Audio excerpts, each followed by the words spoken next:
Hello, my name is Sheehan and welcome back to my channel. So it's coming towards the end of the year now and people make their best books of the year videos. I find I can't really do that until the beginning of January because I'm going to keep reading until the end of December, and so it would be an incomplete list, or a list made of incomplete data, if I make it before the end of the year. But what I thought I could do was talk to you about my favourite books that I've read this year that were also released this year. So these are my top 2022 releases that I read in 2022. I read a lot of book prizes this year, so I've read a lot more books released this year than I normally would. I will leave a link to a playlist where I read those books in the cards above. There aren't 10 books on this list, there are only 6, so this shouldn't be a particularly long video because I haven't been loving a lot of the books that I've read this year. But without further ado, let's get into those books. The first one on my list is Keeping the House by Tice. I read this when I was reading the Jalak Prize, I believe, and this is a book about British Turkish people living in London between the 90s and the early 2000s. It's set over 2 time periods and flashes back and forth between them. The story follows one woman as her partner is in prison and he has a shipment of heroin coming from Turkey that she has to somehow get into the country. And also follows her daughter and her life as a young person and growing up as a teenager in this North London Turkish and Turkish Cypriot community. It's a really interestingly written book in terms of timelines, as everything kind of jumps around and is told from multiple different perspectives. So it's definitely not linear and it is sometimes kind of hard to keep straight where you are in the story, but I think that that really works. The disorientation feels like part of the narrative. And it's what I think is really excellent about this story is how it builds a community and a sense of time and place. I think it really works for feeling the experience of this North London community. There is a lot of violence, as you would expect in a book about drug trade, and a fair amount of sexual violence as well. But what I love most about it is the way that the characters talk to one another feels really real. It's set in corner shops and in council flats and in the parks between council flats where teenagers hang out, and to me it felt like a really strong sense of London, and the city was really a big part of this story. I also really loved the writing itself. There are moments where a word will be used in Turkish and the translation will be squeezed between the lines as if someone was annotating it. It's a book that feels like a collaboration between all these different voices, even though it was written by one person. And I think that that's part of why it feels like such a good picture of a community and of a city.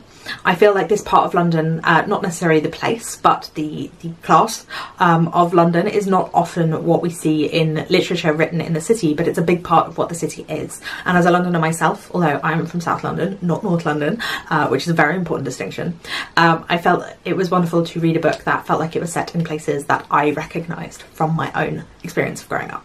Next on my list is one that I read when I was reading the Wainwright Prize for Nature Writing, and that is Otherlands by Thomas Halliday.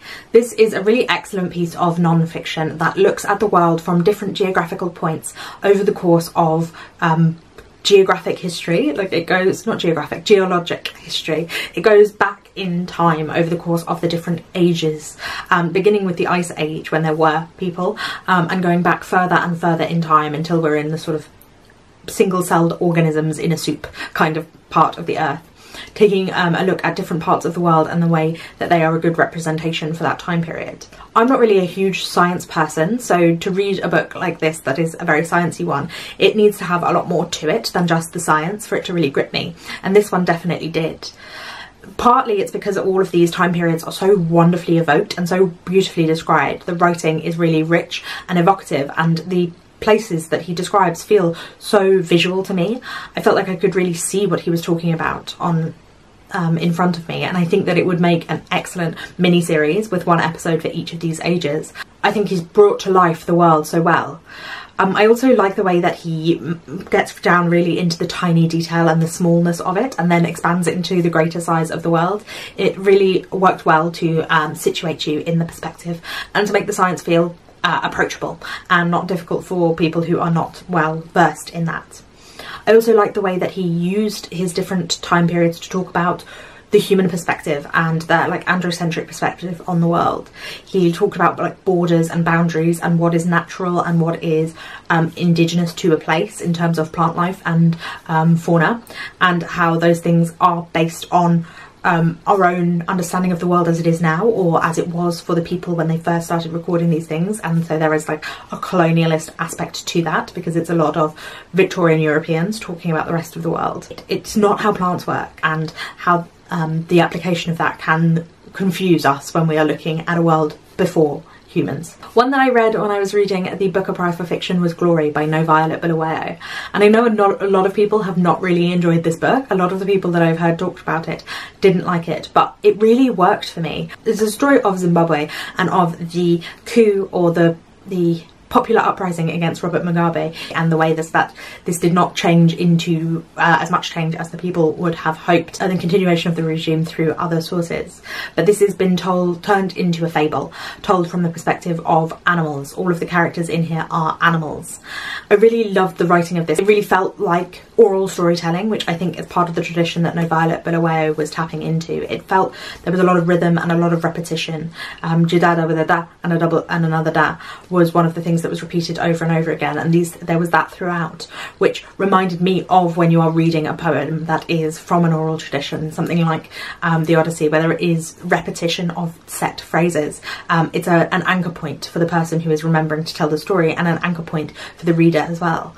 I felt like it did such a good job of bringing to life the place and the feeling of unrest. Whilst I didn't love it 100%, it felt like it was a little over long, but other than that I did find that I really liked it, and I wanted to talk about it because so many people I've heard talked about it didn't love it. One of the criticisms that I've heard people say about it is that, unlike in Animal Farm, which it does reference, the fact of them being animals is not important. In Animal Farm it matters that they are farm animals and they act like farm animals, whereas in Glory the horses don't really act like horses. The dogs do act like dogs, I would say. There are elements of their animals that are important to their characteristics, but it's more like a metaphor rather than it being very important to the plot, and a lot of the time they act more like people. But for me that did just bring more of this sort of sense of folklore and of oral storytelling tradition. Like, does it matter that Chicken Little, who thinks the sky is falling down, is a chicken? No, not at all. For me that argument doesn't make sense, because yes, if you're just looking at it as based on Animal Farm, it doesn't work, but if you're looking at it based on oral tradition and fables and the use of animals as standing in for people throughout the history of that kind of storytelling, then it does make perfect sense. So it worked well for me. Another one that I read when I was reading the Wainwright Prize was On Gallows Down by Nicola Chester. And this is a memoir of Nicola Chester's life as an environmental activist, as a mother. And I'm not usually a huge memoir reader, they don't often work for me. But I found that this one really was very powerful. It starts off with her childhood living near Greenham Common and talking about the protests at Greenham Common and riding her horse around it, and her experience of growing up near this site where nuclear weapons were, and how that had an effect on the nature and also on her childhood. Then she talks about being involved in protests to try and stop the building of various roads, and her involvement in ecological protests in general, including things like living in trees. She really brings you to the immediacy of this feeling of being pursued by the police for what she's doing and for what she believes to be right, and of her own position of relative safety in that compared to other people who are also participating.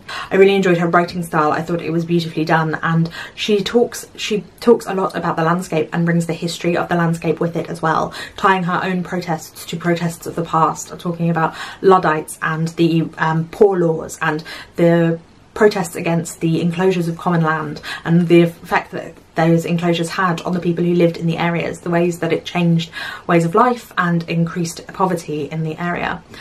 She talks about her own experience as a mother and her living on a great estate because her partner worked on the estate, and their relative poverty compared to this big estate, and her trying to bring in ecological practices and the ways that she was blindsided.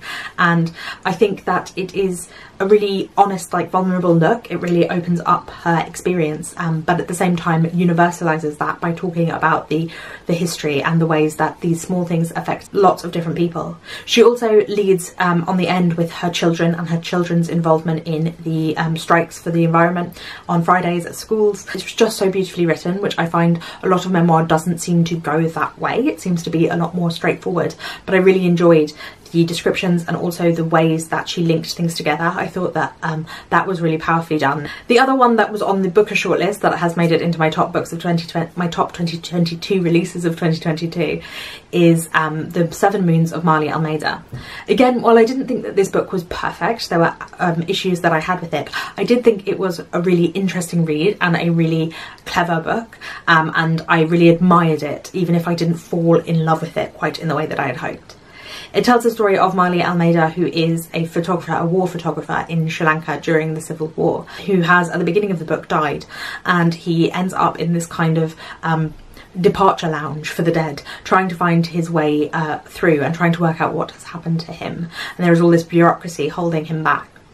He ends up discovering that he has 7 moons or 7 days to deal with whatever he has to deal with on Earth, and then he needs to decide to move on. He has a stash of photographs under his bed that he wants his boyfriend and his best friend to find and to get out into the world, as he believes could help to change the political fate of the country he lives in. This book was satire, and I felt like there was a lot of satire on the Booker shortlist this year. It is a kind of darkly comic book that has a lot of like weirdness to it as well, a lot of ghosts and different creatures in this world, and the ways that he connects into the world of the living in this kind of disconnected, almost spacey, kind of trippy way. I love the way that he moved around the world he could only move to places that he'd been or where people were thinking of him, but he could catch a wind, and it was very well described and felt very evocative, which is a word I seem to be using all the time. I really enjoyed that. It was also really fast-paced in a lot of ways. There was a lot of action happening in the real world, and if you're someone who reads a very plotty book, I think that this one would work for you. It would be a Booker winner that works well for people who enjoy plot, which is not always true. It has a very straightforward look at the violence through which Maali Almeida lived and that he saw, because in his capacity as a journalist he travelled with people from all different sides taking photographs, and we see him. These photographs are of course mediated through text, so it's like a double mediation away from the actual violence, and there is also always a sense of looking and perceiving and watching. Maali cannot connect with the real world, just as we cannot connect with the world that is happening, because we are distanced, him by death and us through it, time and space, and also through the fact that it is fiction. I think it's a wonderfully clever book and one that would very much bear up on reread. The final book on this list of my top 2022 releases of 2022 is Our Wives Under the Sea. I read this one very recently and I absolutely loved it, and I'm really glad I did. I thought it was just so wonderful, so much packed into a very small book.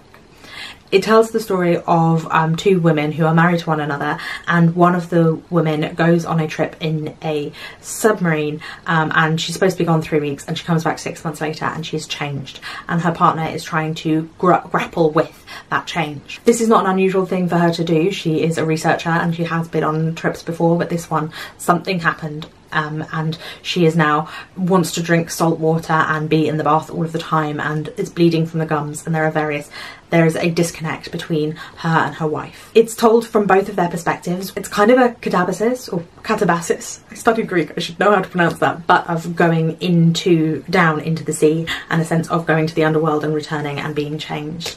It's a book about grief and about love and loss, and it is also a book about the sea, and I really love the way that the sea is described and is such a presence in this book. I think it's really wonderful. But also a Nostos Gone Wrong, a homecoming. There is a sense of someone who had something difficult happen to them and the return, and the person who was left behind. It's kind of a science fiction-y horror book. There are some very grotesque, disgusting moments described with the most beautiful language, and I found it just so engaging. There is a slight disconnect and a slight coldness to certain parts of it, because it is dealing with the disconnect of these 2 people in their relationship, and I cried. This book made me cry, which is not that common occurrence for me, so when it happens I have to say I wholeheartedly love a book, because it moved me so much. Those are the 6 books that came out in 2022 that I wanted to talk to you about in this video, my favourite 6 books that came out in 2022. Let me know in the comments down below your favourites. I would love to hear from you, and add them to my list for next year perhaps. Thank you for watching. Please remember to give this video a thumbs up if you liked it, and to subscribe. I put out new videos twice a week, so I will see you again very soon. Thank you for watching. Bye bye!